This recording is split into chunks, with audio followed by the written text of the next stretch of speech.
Hello and welcome to view point. KCC అంటూ ఉంటారు, Kisan credit card అంటే ఏంటి, ఇది ఎలా పొందాలి ఒకసారి చూద్దామా.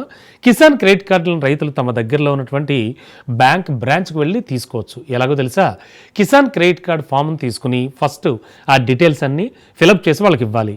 ఆ దరఖాస్తు అంటే ఆ అప్లికేషన్ ఒక్క పేజీ మాత్రమే ఉంటుంది. ఈ అప్లికేషన్ పరిశీలించిన తర్వాత బ్యాంక్ అఫీషియల్స్ ఒక కార్డు జారీ చేస్తారు. కిసాన్ క్రెడిట్ కార్డు ఆన్లైన్లో ఎలా దరఖాస్తు చేసుకోవాలో తెలుసా, సంబంధిత బ్యాంక్ వెబ్సైట్ ద్వారా ఆన్లైన్లో కూడా ఈ కిసాన్ క్రెడిట్ కార్డుకు అప్లై చేసుకోవచ్చు. అన్ని నేషనలైజ్డ్ బ్యాంకులతో పాటు ప్రైవేట్ బ్యాంక్స్ కావచ్చు, axis bank, ICICI bank, HDFC, ఇలా మిగతా బ్యాంకుల నుంచి కూడా రైతులంతా కూడా ఈ కిసాన్ క్రెడిట్ కార్డును పొందొచ్చు. కిసాన్ క్రెడిట్ కార్డుల కోసం సెంట్రల్ గవర్నమెంట్ రూపే కార్డులను జారీ చేస్తుందన్నమాట. ఈ కార్డులను ఉపయోగించి రైతులు తమ అకౌంట్ నుంచి ఎప్పుడు కావాలనుకుంటే అప్పుడు డబ్బులు విత్డ్రా చేసుకోవచ్చు. వ్యవసాయ రుణాల గురించి ముఖ్యమైన సమాచారం ఉంటుంది దీనికి సంబంధించి.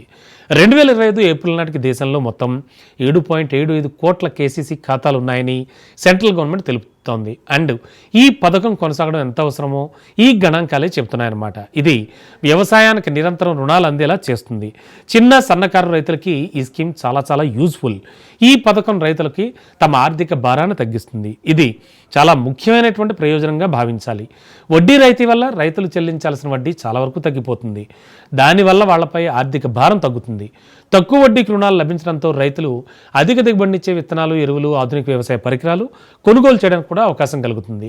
దాని ద్వారా అధిక దిగుబడికి ప్రోత్సాహం లభిస్తుంది. ఒకవేళ సకాలంలో మీరు కేసీసీ క్రెడిట్ కార్డు నుంచి రుణాలు తీసుకుంటే తిరిగి చెల్లించిన రైతులకు అదనపు రాయితీ కల్పించడం వల్ల రైతులు తమ రుణాల్ని సకాలంలో చెల్లించడానికి కూడా మొగ్గు చూపుతారు. ఇది రుణాలను ఎగ్గొట్టడం కూడా తగ్గిస్తుంది. ఈ విధంగా కేంద్ర ప్రభుత్వం కేసీసీతో రైతులకి ఒక ఊతం ఇస్తోంది. ఇది ఎలా అప్లై చేసుకోవాలో కూడా ఇప్పుడు తెలుసుకుందాం మనం.